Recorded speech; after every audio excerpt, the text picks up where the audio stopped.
Hello दोस्तों, आप देख रहे हैं रियांस क्लासेस में मैं रुस्तम राज आप सभी का हार्दिक स्वागत करता हूं।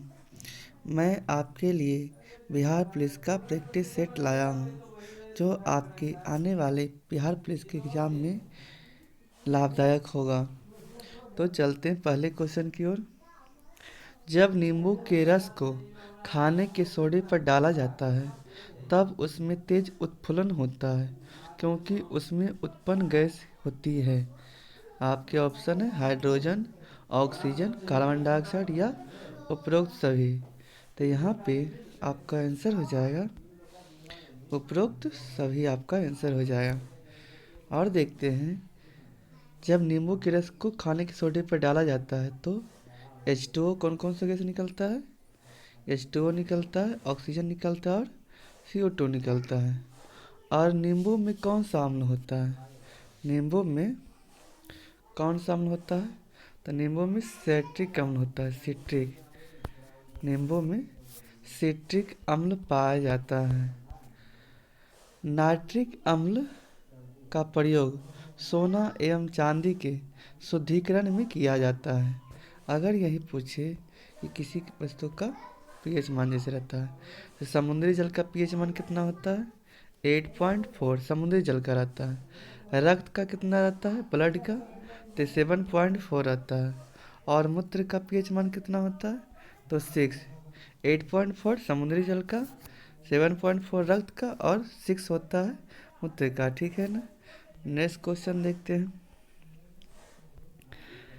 फेन प्लवन प्रक्रम का प्रयोग किसके धातुकर्म के लिए किया जाता है?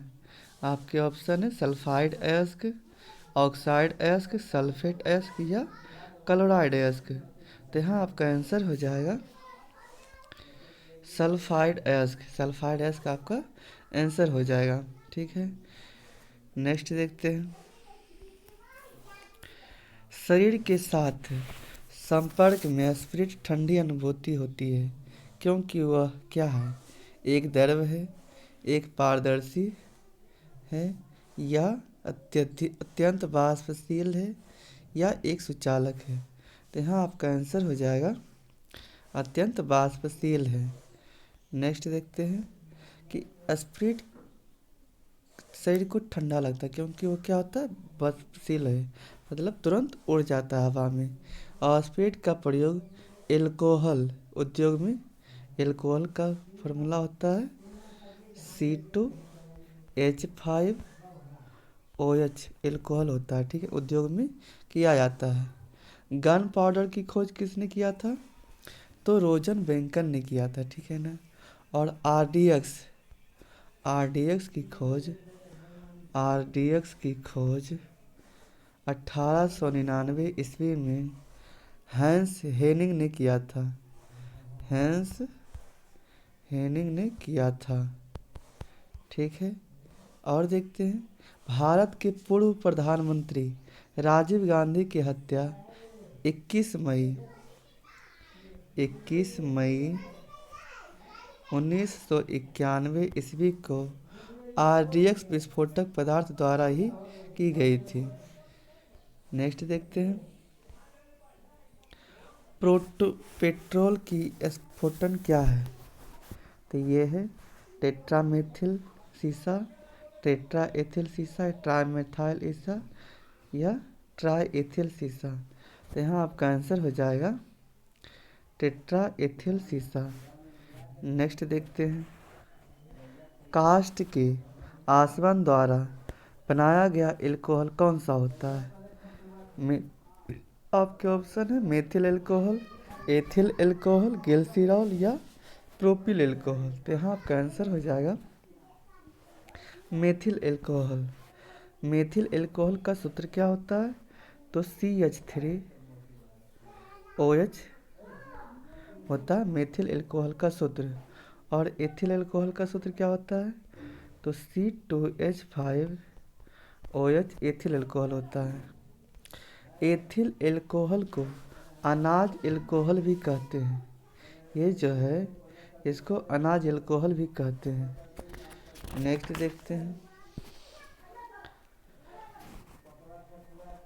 निम्नलिखित में से किस विद्युत चुम्बकीय तरंग का तरंगदैर्घ्य सबसे कम होता है? आपके ऑप्शन है रेडियो तरंगे, इंफ्रारेड तरंगे, एक्स किरणें या गामा किरणें। तो यहाँ आपका आंसर हो जाएगा गामा किरणें। ठीक है। अगर यही पूछे कि गामा किरण की खोज किसने किया था, तो गामा किरण की खोज पॉल विलार्ड ने किया था। पॉल विलार्ड ने गामा किरण की खोज किया था। अगर पूछे कि गामा किरण की आवृत्ति कितना होता है, तो 10⁻18 से 10⁻22 हर्ट्ज होता है। ठीक है, इसका आवृत्ति होता है। जबकि तरंगदैर्घ्य के बारे में पूछे तो 3 × 10⁻⁻10 से 3 × 10⁻14 तक होता है। ठीक है। नेक्स्ट देखते हैं। इन किरणों में ऊर्जा की अत्यधिक मात्रा होती है, जिसके कारण इसकी वेदन क्षमता सबसे अधिक होती है। अगर यही पूछे एक्स किरण की खोज किसने किया था, तो रॉन्टजन ने किया था। रॉन्टजन ने किया था एक्स किरण की खोज। और रेडियो तरंग की खोज किसने किया था, तो मार्कोनी ने रेडियो तरंग की खोज किया था। और अगर पूछे कि इंफ्रारेड अवरक्त किरण की खोज विलियम हर्शेल ने किया था। नेक्स्ट देखते हैं। किसी धात्विक तार की प्रतिरोधकता P है। धात्विक तार की लंबाई को दोगुना कर देने पर नई प्रतिरोधकता क्या हो जाती है? आपके ऑप्शन है 2P P/2 या 4P या P। यहाँ पे आपका आंसर हो जाएगा ये हो जाएगा। ठीक है ना। अब अगर पूछे कि प्रतिरोधकता का मात्रक क्या होता है, प्रतिरोधकता का मात्रक ओम मीटर होता है।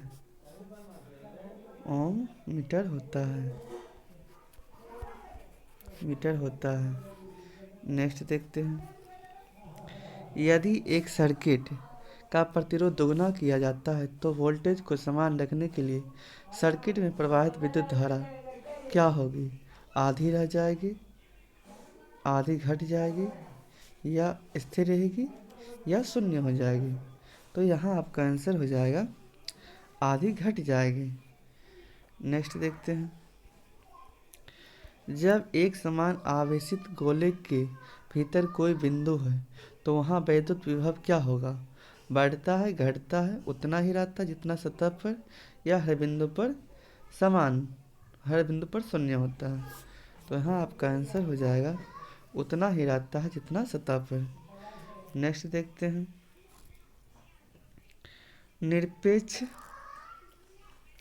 निरपेक्ष प्रतिरोध को मापने के लिए निम्नलिखित में से किस विधि का प्रयोग किया जाता है? आपके ऑप्शन है ओम नियम विधि, व्हीटस्टोन ब्रिज विधि, रेले विधि या लॉरेंज विधि।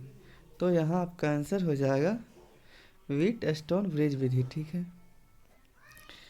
नेक्स्ट देखते हैं। खुले फ्यूज का प्रतिरोध क्या होता है? आपके ऑप्शन है शून्य, अनंत, कमरे के तापमान पर लगभग 100 ओम या कम से कम 100 ओम। तो यहाँ आपका आंसर हो जाएगा अनंत। ठीक है। नेक्स्ट देखते हैं।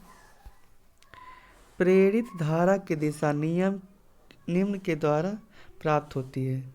आपके ऑप्शन है फ्लेमिंग के बाएं हाथ का नियम द्वारा, सोई विधि द्वारा, दाएं हाथ के अंगूठे नियम द्वारा, या फ्लेमिंग के दाएं हाथ के नियम द्वारा।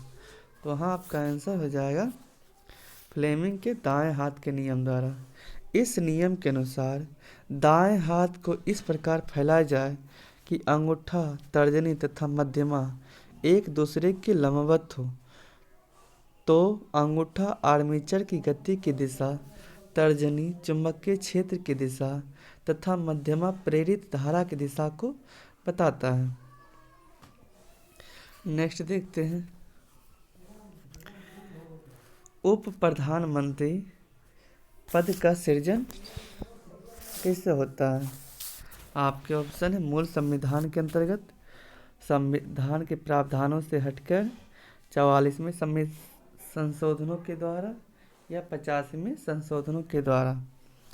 तो हाँ, आपका आंसर हो जाएगा संविधान के प्रावधानों से हटकर। अगर पूछे कि उप प्रधानमंत्री भी कैबिनेट मंत्री के रूप में शपथ ग्रहण करता है, तो हाँ करता है, लेकिन प्रधानमंत्री पद का उल्लेख संविधान में नहीं है। इस पद को राजनीतिक संतुष्टि के रूप में देखा जा सकता है। अगर यही पूछे कि सरदार वल्लभ भाई पटेल क्या थे, तो यहाँ बताना है कि भारत के प्रथम उप प्रधानमंत्री कौन थे, तो सरदार वल्लभ भाई पटेल थे। और मोरारजी देसाई भारत के प्रथम उप प्रधानमंत्री थे जिन्होंने प्रधानमंत्री का पद भी संभाला है, मतलब उप प्रधानमंत्री भी रहे और प्रधानमंत्री भी रहे हैं। नेक्स्ट देखना है, वह राष्ट्र का प्रतिनिधित्व करता है। वह राष्ट्र का प्रतिनिधित्व करता है परंतु राष्ट्र का नेतृत्व नहीं करता। यह युक्ति निम्न में से किस पर लागू होती है। लोकसभा का अध्यक्ष, राष्ट्रपति, प्रधानमंत्री या भारत का मुख्य न्यायाधीश। तो यहाँ आपका आंसर हो जाएगा राष्ट्रपति। राष्ट्रपति राष्ट्र का प्रतिनिधित्व करता है परंतु राष्ट्र का नेतृत्व नहीं करता है। अगर पूछे कि आर्टिकल कितना के तहत राष्ट्रपति राष्ट्र का संवैधानिक प्रधान होता है, तो ये है आर्टिकल 15 के तहत राष्ट्रपति राष्ट्र का संवैधानिक प्रधान होता है। और आर्टिकल 75 के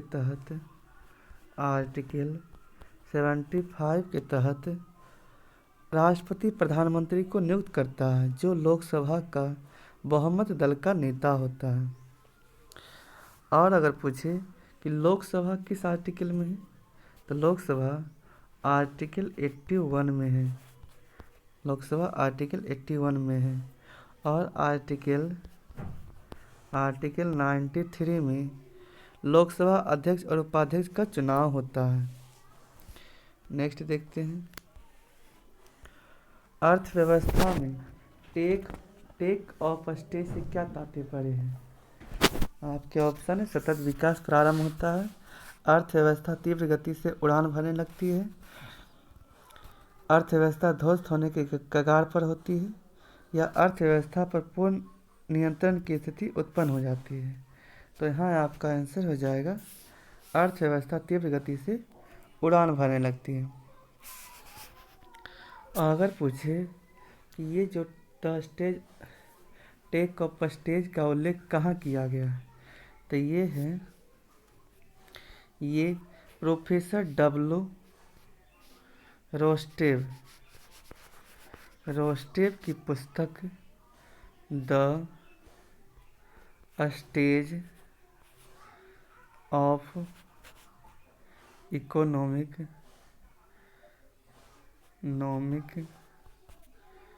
ग्रोथ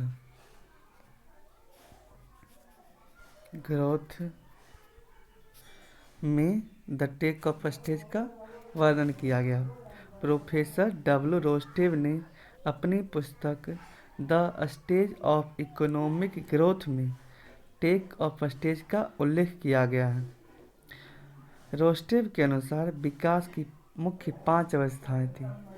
पहला था परंपरागत समाज की अवस्था, दूसरा स्वयं स्फूर्ति से पूर्व की दशा, तीसरा है स्वयं स्फूर्ति की दशा, चौथा है परिपक्वता की अवस्था, पांचवा है उच्च जन उपभोग की अवस्था। टेक ऑफ स्टेज का उदाहरण जर्मनी में 1848 ईस्वी के बाद और जापान में 1868 ईस्वी के बाद देखा जा सकता है। नेक्स्ट देखते हैं, विदेशी व्यापार को बढ़ावा देने के लिए भारत में विशेष आर्थिक क्षेत्रों की स्थापना किस देश की तर्ज पर किया गया है? आपके ऑप्शन है अमेरिका, रसिया, चीन या इजराइल। तो यहाँ आपका आंसर हो जाएगा चाइना। विदेशी व्यापार को बढ़ावा देने के लिए विशेष आर्थिक क्षेत्रों की स्थापना चीन देश के तर्ज पर किया गया है। चीन में ये जो है विशेष आर्थिक क्षेत्र कब अपना बनाया गया था? तो ये 1978 ईस्वी में बनाया गया था। भारत में कब हुआ? तो 1 अप्रैल 2000 ईस्वी में सर्वप्रथम 8 EPZ को SEZ में बदला गया। नेक्स्ट देखते हैं, आर्थिक सर्वेक्षण प्रतिवर्ष संसद में प्रस्तुत किया जाता है। आपके ऑप्शन है आगामी वर्ष के बजट प्रस्तुतिकरण के रूप में, आगामी वर्ष के बजट प्रस्तुतिकरण के पश्चात या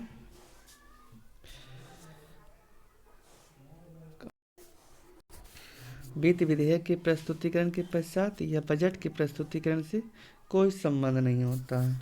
तो यहाँ आपका आंसर हो जाएगा आगामी वर्ष के बजट के प्रस्तुतिकरण के पूर्व, ये आपका आंसर हो जाएगा। ठीक है ना। नेक्स्ट देखते हैं, डायमंड रिंग की घटना देखी गई है। आपके ऑप्शन है पूर्ण सूर्य ग्रहण की शुरुआत में, पूर्ण सूर्य ग्रहण के अंत में, केवल परिधीय क्षेत्रों की समग्रता निशान के साथ, केवल केंद्रीय क्षेत्र की समग्रता निशान के साथ। तो यहाँ आपका आंसर हो जाएगा पूर्ण सूर्य ग्रहण की शुरुआत में। ठीक है।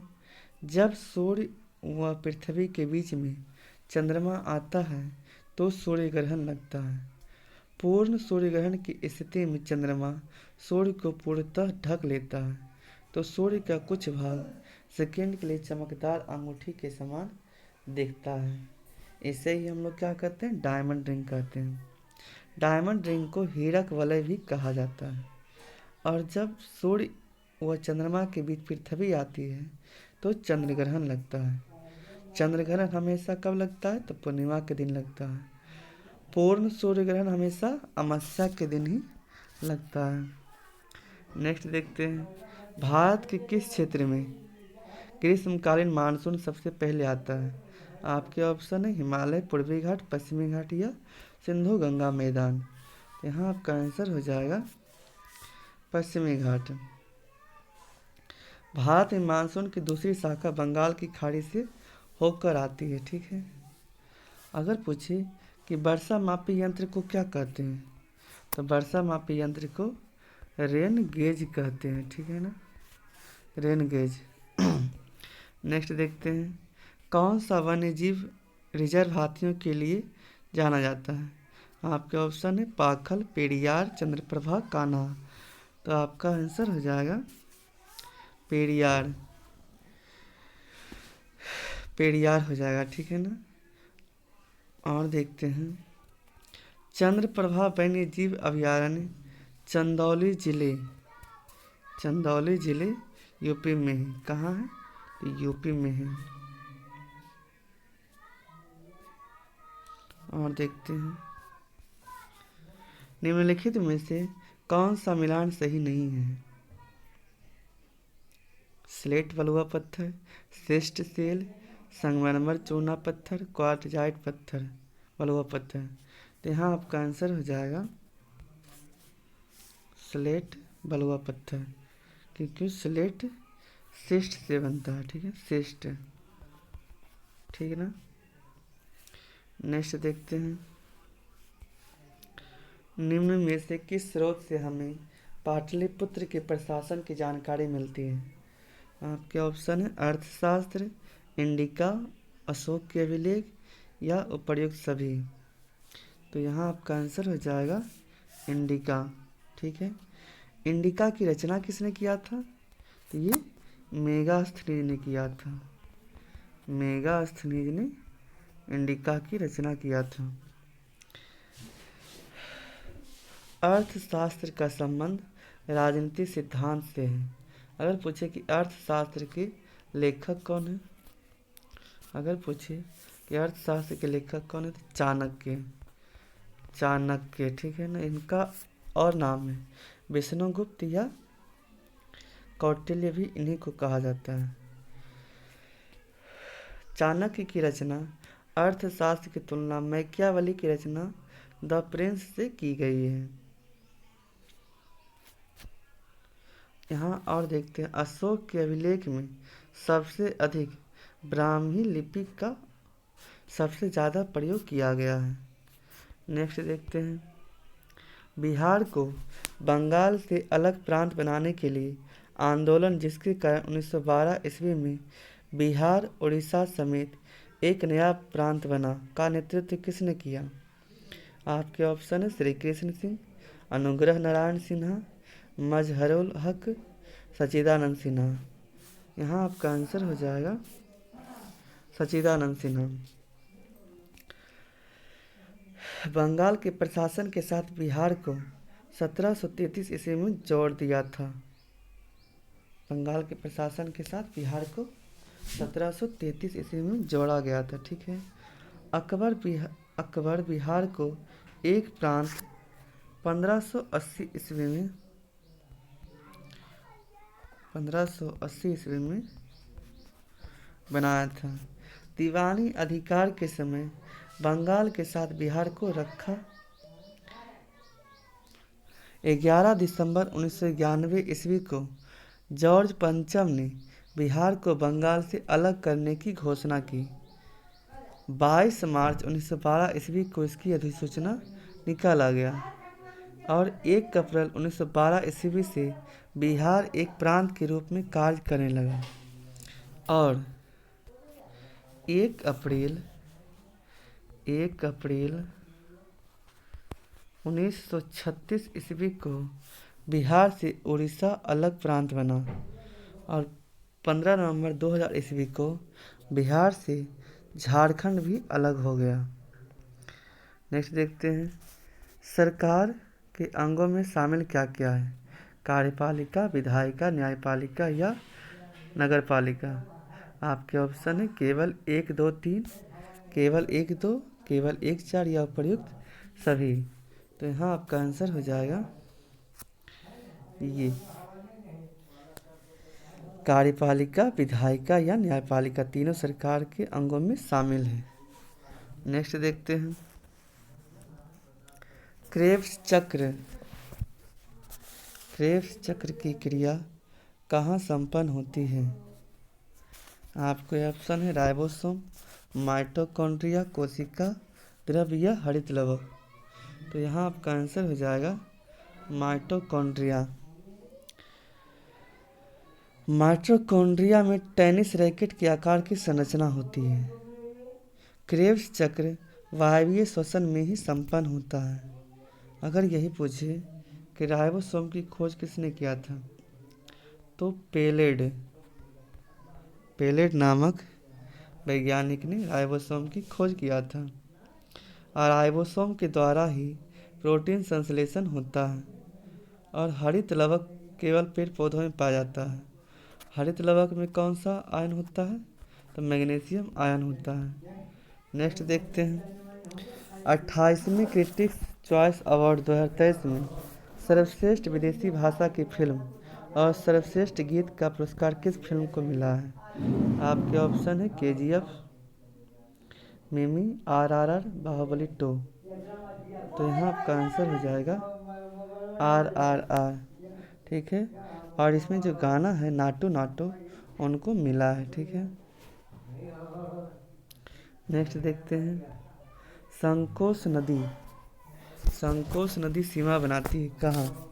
आपके ऑप्शन है बिहार एवं पश्चिम बंगाल के बीच, असम एवं अरुणाचल प्रदेश के बीच, असम एवं पश्चिम बंगाल के बीच, बिहार एवं झारखंड के बीच।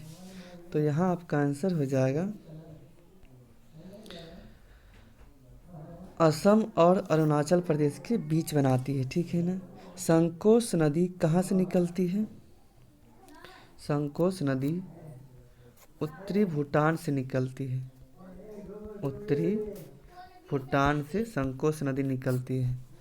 संकोश नदी ब्रह्मपुत्र नदी में मिल जाती है और ब्रह्मपुत्र नदी तिब्बत में भारत और बांग्लादेश होकर बहती है।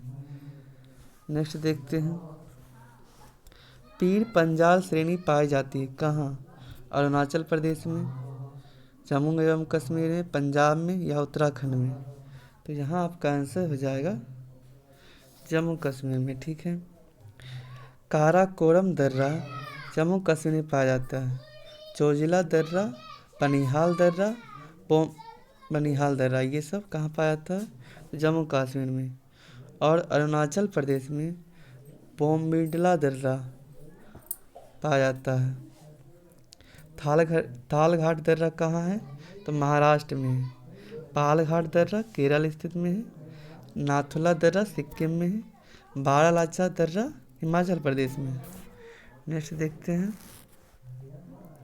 तुलबुल परियोजना निम्नलिखित में से किस नदी पर स्थित है? आपके ऑप्शन है चिनाब, रावी, ब्यास, झेलम। तो यहाँ आपका आंसर हो जाएगा झेलम नदी। और देखते हैं, टिहरी बांध परियोजना किस नदी पर है? तो भागीरथी नदी पे है।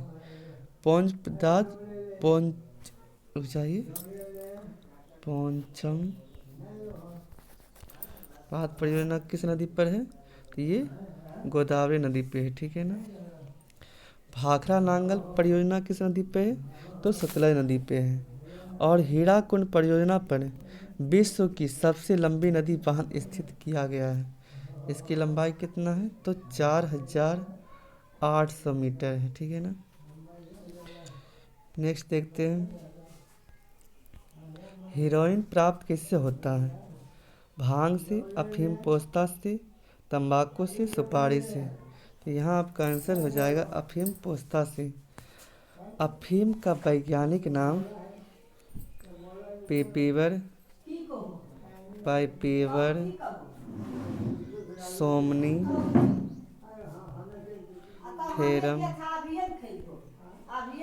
फेरम होता है। इसके दूध को सुखाकर सेवन करने से नशा होता है। और अफीम में 12% मार्फिन पाई जाती है, जिसको प्रसंस्करण कर हेरोइन बना जाता है। और अगर पूछे कि अफीम का सर्वाधिक उत्पादन कहाँ होता है? तो अफगानिस्तान में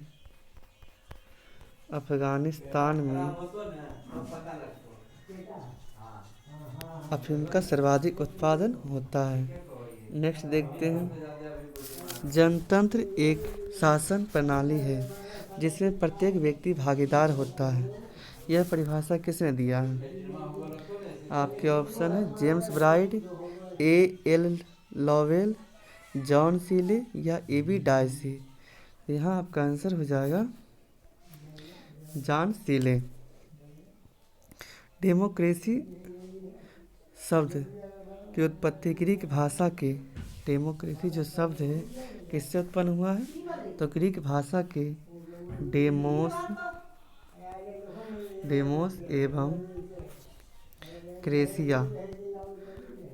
एवं क्रेसिया से उत्पन्न हुआ है, ठीक है ना। डेमोस का अर्थ क्या होता है? तो लोग होता है। और क्रेसिया का अर्थ होता है शासन से है। अतः लोकतंत्र या जनतंत्र का आशय लोगों के शासन से होता है। अब्राहम लिंकन द्वारा एक परिभाषा दिया गया था, जो अमेरिका के राष्ट्रपति थे, वो था प्रजातंत्र शासन जनता के लिए जनता द्वारा संचालित शासन होता है। नेक्स्ट देखते हैं, विश्व बैंक का मुख्यालय कहाँ है? आपके ऑप्शन मनीला में, वाशिंगटन डीसी में, न्यूयॉर्क में या जिनेवा में। तो यहाँ आपका आंसर हो जाएगा वाशिंगटन डीसी, जो संयुक्त राज्य अमेरिका की राजधानी है। यहाँ देखते हैं, विश्व स्वास्थ्य संगठन का मुख्यालय कहाँ है? ये जिनेवा में है। ये जिनेवा में है। अंतर्राष्ट्रीय मुद्रा कोष का मुख्यालय कहाँ है? इंटरनेशनल मॉनेटरी फंड का, तो ये भी वाशिंगटन डीसी में ही है। यूनेस्को का मुख्यालय कहाँ है? तो पेरिस में है। यूनेस्को का मुख्यालय कहाँ है? तो पेरिस में है। अंतर्राष्ट्रीय श्रम संगठन का मुख्यालय कहाँ है? चाहिए थोड़ा सा सॉरी। अंतर्राष्ट्रीय श्रम संगठन का मुख्यालय कहाँ है? तो ये जिनेवा में स्थित है। नेक्स्ट देखते हैं, अदृश्य निर्यात का अर्थ क्या होता है? आपके ऑप्शन है सेवाओं का निर्यात, प्रतिबंधित सामान का निर्यात, अलिखित सामान का निर्यात या तस्करी से सामान का निर्यात। तो यहाँ आपका आंसर हो जाएगा सेवाओं का निर्यात। नेक्स्ट देखते हैं, भारतीय उपमहाद्वीप में कृषि के प्राचीनतम साक्ष्य कहाँ से प्राप्त हुए हैं? आपके ऑप्शन है लोथल, हड़प्पा, मेहरगढ़ या मुंडीगाग। तो यहाँ आपका आंसर हो जाएगा मेहरगढ़। आपका आंसर हो जाएगा मेहरगढ़। भारतीय उपमहाद्वीप में कृषि के प्राचीनतम साक्ष्य मेहरगढ़ से प्राप्त हुआ है। अगर यही पूछे कि वर्तमान में मेहरगढ़ कहाँ है, तो मेहरगढ़ दक्षिणी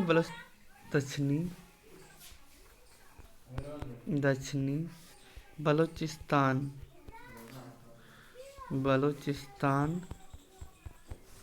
में स्थित है।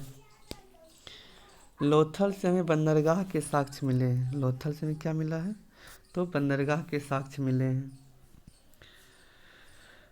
हड़प्पा के बारे में सर्वप्रथम जानकारी 1826 ईस्वी में चार्ल्स मैनसन ने दिया था। और ये जो है मुंडीगाग, ये कहाँ स्थित है? तो ये अफगानिस्तान में है। अफगानिस्तान में है मुंडीगाग। ठीक है, नेक्स्ट देखते हैं, महिला प्रीमियर लीग क्रिकेट टूर्नामेंट में विजयी कौन हुआ है? विजयी हुई क्रिकेट टीम का नाम क्या है? Delhi Capitals, Mumbai Indians, royal challenger Bengaluru या चेन्नई सुपर किंग। यहाँ आपका आंसर हो जाएगा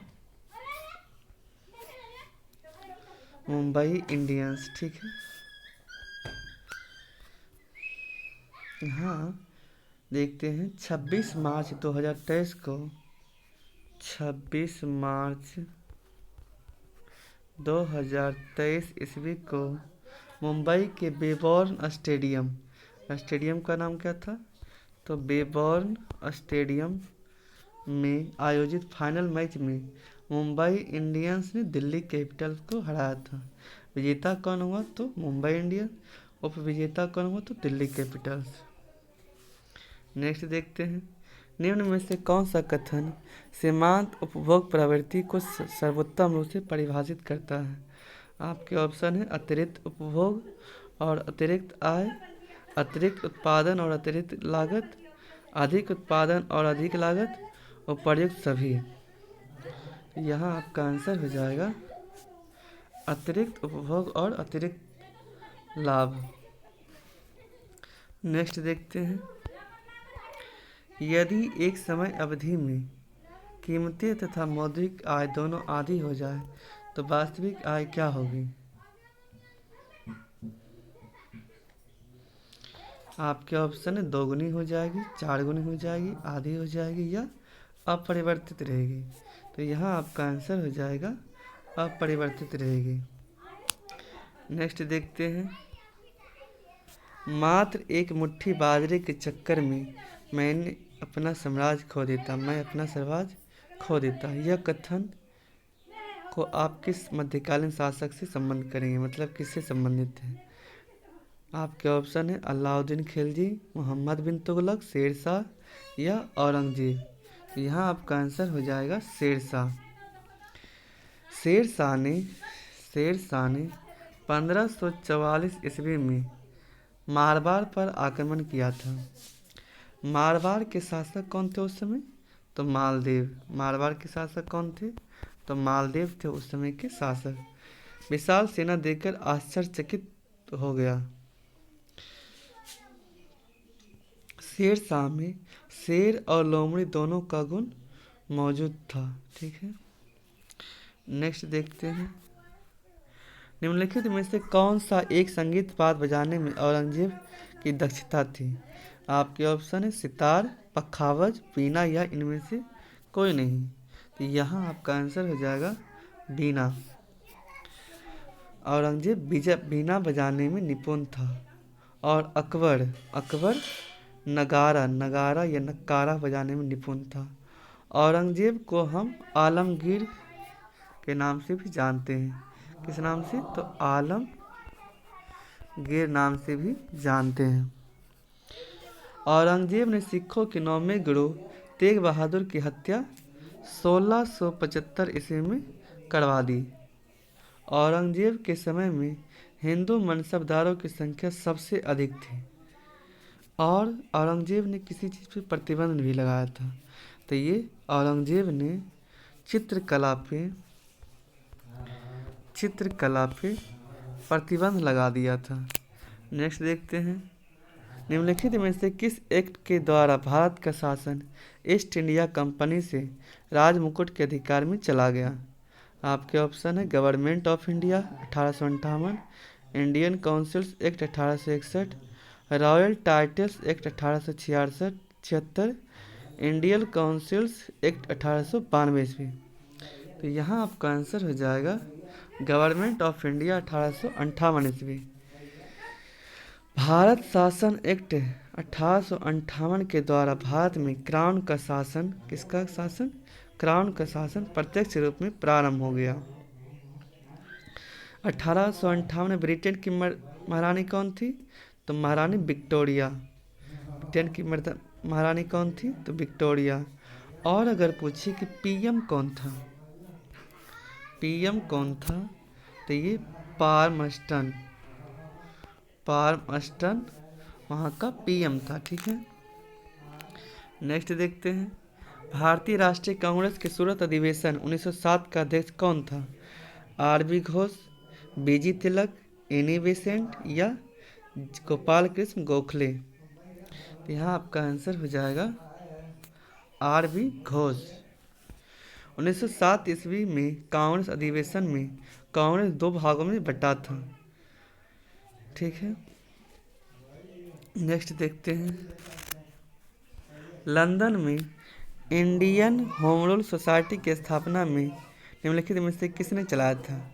आपके ऑप्शन है एनी बेसेंट, बाल गंगाधर तिलक, श्यामजी कृष्ण वर्मा या मोहनदास करमचंद गांधी? तो यहाँ आपका आंसर हो जाएगा श्यामजी कृष्ण वर्मा। लंदन में इंडियन होम रूल सोसाइटी की स्थापना श्यामजी कृष्ण वर्मा ने किया था। ठीक है, इसे इंडिया हाउस भी कहा जाता है। इसे क्या कहा जाता है? इंडिया हाउस भी कहा जाता है। बीडी सावरकर भी इस संगठन से जुड़े थे। इंडिया हाउस विदेशों में सबसे महत्वपूर्ण क्रांतिकारी संगठन था।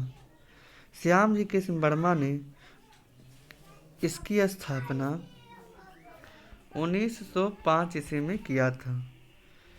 और गोपाल कृष्ण गोखले ने 1905 ईस्वी में सर्वेंट्स ऑफ इंडिया सोसाइटी की स्थापना की थी। नेक्स्ट देखते हैं। मुख्य चुनाव आयुक्त को अपने पद से हटाया जा सकता है। आपके ऑप्शन है संसद के दोनों सदनों के प्रत्येक 2/3 बहुमत द्वारा, भारत के मुख्य न्यायाधीश के परामर्श से भारत के राष्ट्रपति द्वारा, उस प्रक्रिया द्वारा जो सर्वोच्च न्यायालय के न्यायाधीशों के पदच्युत के संबंध में लागू होती है, या मंत्रिपरिषद के परामर्श पर भारत के राष्ट्रपति द्वारा। तो यहाँ आपका आंसर हो जाएगा उस प्रक्रिया द्वारा जो सर्वोच्च न्यायालय के न्यायाधीशों के पदच्युत के बारे में संबंध है। ठीक है, नेक्स्ट देखते हैं। कुछ मूल अधिकार सैनिक बल के सदस्यों को प्राप्त नहीं है। इस विषय पर निर्णय लेने का अधिकार किसे प्राप्त है? आपके ऑप्शन है राष्ट्रपति को, रक्षा मंत्री को, संसद को या भारत के मुख्य न्यायाधीश से परामर्श से राष्ट्रपति को। तो यहाँ आपका आंसर हो जाएगा संसद को।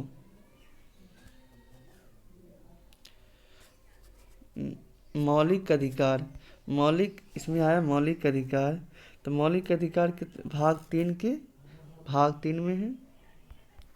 मौलिक अधिकार भाग 3 में है। कितना से कितना आर्टिकल तक है? तो 12 से 35 आर्टिकल तक मौलिक अधिकार से संबंधित है। ठीक है, नेक्स्ट देखते हैं। भारत में युद्ध घोषित करने अथवा शांति समझौते का निर्णय लेने हेतु विधि के अनुसार कौन सक्षम है? आपके ऑप्शन है प्रधानमंत्री, संसद, राष्ट्रपति या मंत्रिपरिषद। तो यहाँ आपका आंसर हो जाएगा राष्ट्रपति। आपका आंसर क्या हो जाएगा? राष्ट्रपति।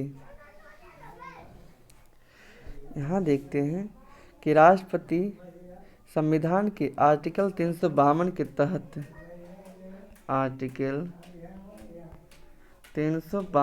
तहत राष्ट्रीय आपातकाल घोषित कर सकता है। ठीक है ना। नेक्स्ट देखते हैं। भारत के राष्ट्रपति के रिक्त स्थान को भरा जाना आवश्यक है। कितने? आपके ऑप्शन है 90 दिनों में, 6 महीनों में, 1 वर्ष में या संसद द्वारा निर्धारित अवधि में। यहाँ आपका आंसर हो जाएगा 6 महीनों में। नेक्स्ट देखते हैं। भारत ने समवर्ती सूची का विचार लिया गया था कहाँ से? यूएसए के संविधान से, स्विट्जरलैंड के संविधान से, ऑस्ट्रेलिया के संविधान से या यूएसएसआर के संविधान से। तो यहाँ आपका आंसर हो जाएगा ऑस्ट्रेलिया के संविधान से। और राज्य का नीति निर्देशक तत्व आयरलैंड के संविधान से लिया गया है।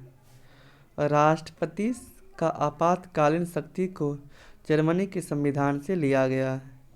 और यही पूछे कि संविधान संशोधन की प्रक्रिया को कहाँ से लिया गया है? तो साउथ अफ्रीका, दक्षिण अफ्रीका से ये लिया गया है। ठीक है ना, दक्षिण अफ्रीका से लिया गया है। नेक्स्ट देखते हैं। बराबर अंतराल पर उसी ऊंचाई के स्थानों को जोड़ने वाली काल्पनिक रेखाएं होती है। आपके ऑप्शन है हेसियर, कंटूर, स्पॉट हाइट या आइसोमर। तो यहाँ आपका आंसर हो जाएगा कंटूर। नेक्स्ट देखते हैं। किसी अर्थव्यवस्था में मुद्रा के मूल्य और कीमत स्तर के बीच संबंध होता है? अनुलोम, प्रतिलोम, समानुपातिक या स्थिर होता है? क्या होता है?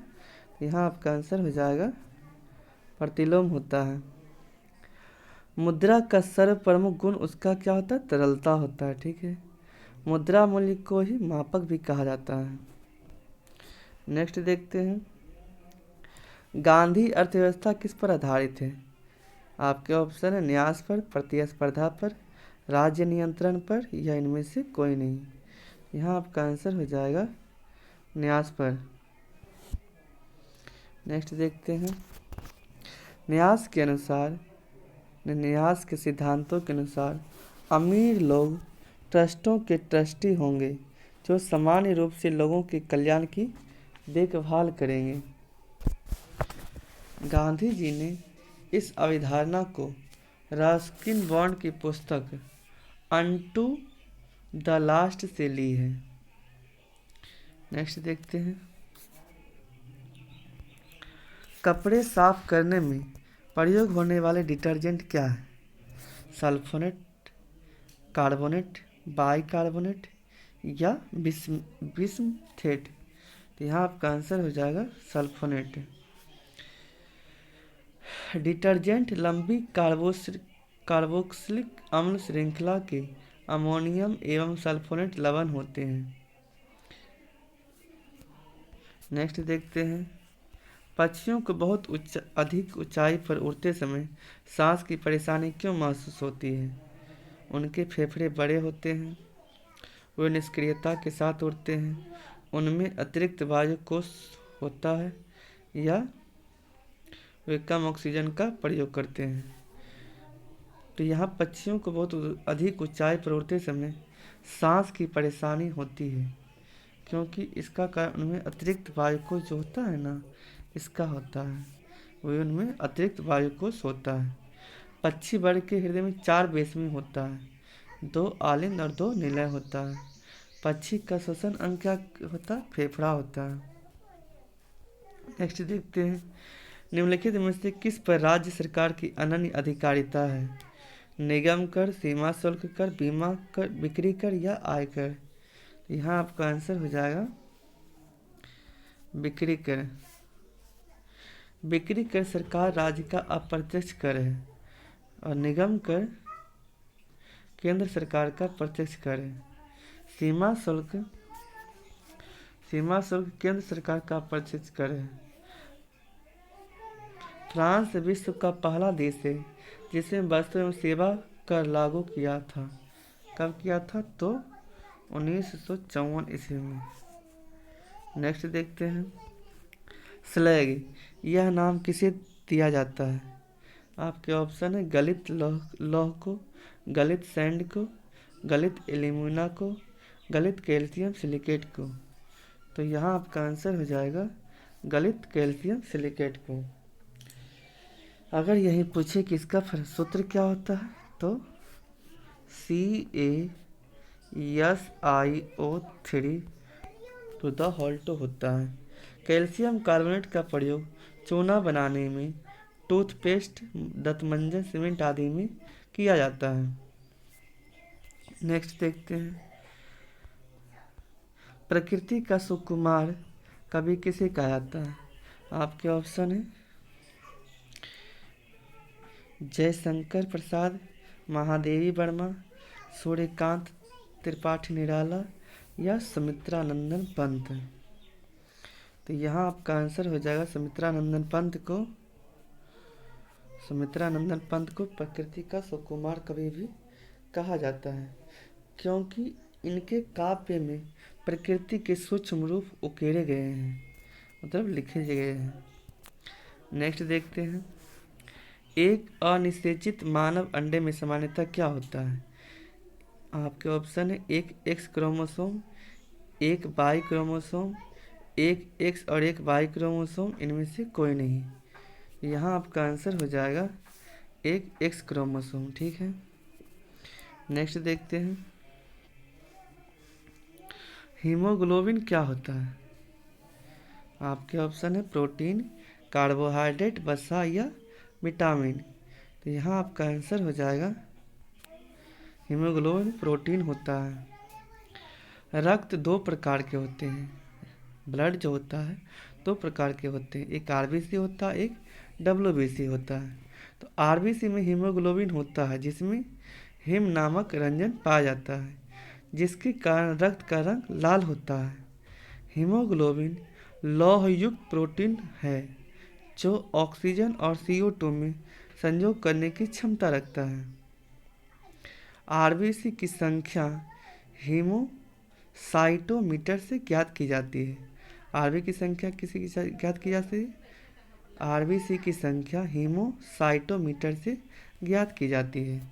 नेक्स्ट देखते हैं, सबसे तेजी से बढ़ने वाला पौधा कौन सा है? सुपारी, आम, यूकेलिप्टस, नारियल। तो यहाँ आपका आंसर हो जाएगा यूकेलिप्टस। यूकेलिप्टस को पर्यावरण का आतंक भी कहा जाता है। यूकेलिप्टस सबसे ज़्यादा कहाँ पाया जाता है? तो ऑस्ट्रेलिया में सबसे ज़्यादा पाया जाता है। सबसे लंबा वृक्ष सिकोया है जो एक नग्नबीजी पेड़ है। इसकी ऊंचाई 120 मीटर तक होती है। सिकोया को कोस्ट रेडबुक ऑफ कैलिफोर्निया भी कहते हैं। सबसे छोटा बीज आर्कडिज का होता है और सबसे बड़ा बीजांड साइकस का होता है। साइकस को जीवित जीवाश्म भी कहा जाता है। नेक्स्ट देखते हैं, फेफड़े से हृदय के लिए रक्त को ले जाने वाली रुधिर वाहिका को क्या कहा जाता है? यकृत धमनी, फुफ्फुस धमनी, फुफ्फुस सिरा या वृक्क धमनी। तो यहाँ देखते हैं, आपका आंसर हो जाएगा फुफ्फुस धमनी। ठीक है, नेक्स्ट देखते हैं, जीवाणुओं को नष्ट करने वाली निम्नलिखित में से किस गैस का प्रयोग किया जाता है? आपके ऑप्शन है क्लोरीन, ऑक्सीजन, हाइड्रोजन या नियोन। तो यहाँ आपका आंसर हो जाएगा क्लोरीन। ठीक है, नेक्स्ट देखते हैं। नीला थोथा का रासायनिक रूप से क्या है? Nickel sulphate, copper sulphate, iron sulphate या सोडियम सल्फेट। तो यहाँ आपका आंसर हो जाएगा कॉपर सल्फेट। कॉपर सल्फेट का सूत्र क्या होता है? तो CuSO4 इंटू 5H2O इसका फार्मूला होता है। इसका प्रयोग उद्योगों में रसायन निर्माण हेतु माध्यमिक रूप में पेंट उत्पादन तथा विद्युत लेपन में किया जाता है। इसे तोतिया भी कहा जाता है, ठीक है ना। नेक्स्ट देखते हैं, एंजाइम मूल रूप से क्या है? आपके ऑप्शन है प्रोटीन, विटामिन, वसा या शर्करा। तो यहाँ आपका आंसर हो जाएगा एंजाइम मूल रूप से प्रोटीन होता है। नेक्स्ट देखते हैं, निम्न में से कौन वर्तमान में DRDO के अध्यक्ष हैं? आपके ऑप्शन है M Somnath, G Satish Reddy, K कस्तूरी रंगन, समीर बी कावत। यहाँ आपका आंसर हो जाएगा समीर बी कावत। इसने G सतीश रेड्डी का स्थान लिया है, जो अब रक्षा मंत्री का वैज्ञानिक सलाहकार नियुक्त किया गया है। इसकी स्थापना वर्ष 1958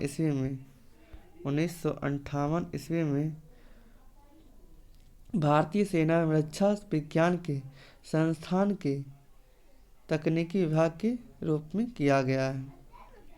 अभी इसरो के वर्तमान अध्यक्ष S सोमनाथ हैं। S सोमनाथ इसरो के वर्तमान अध्यक्ष हैं। नेक्स्ट देखते हैं, आपका टेस्ट का क्वेश्चन है, जो आपको कमेंट बॉक्स में इसका आंसर देना है। एजुकेशन टाउनशिप बनाने वाला भारत का पहला राज्य कौन है? आपके ऑप्शन है उत्तराखंड, कर्नाटक, मध्य प्रदेश या उत्तर प्रदेश।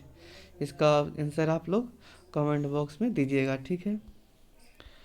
अगर वीडियो अच्छी लगी तो वीडियो को लाइक, चैनल को सब्सक्राइब और ज़्यादा से ज़्यादा अपने दोस्तों के साथ शेयर करें, ताकि उनको भी इसी तरह वीडियो का लाभ मिलता रहे। जय हिंद, थैंक यू दोस्तों।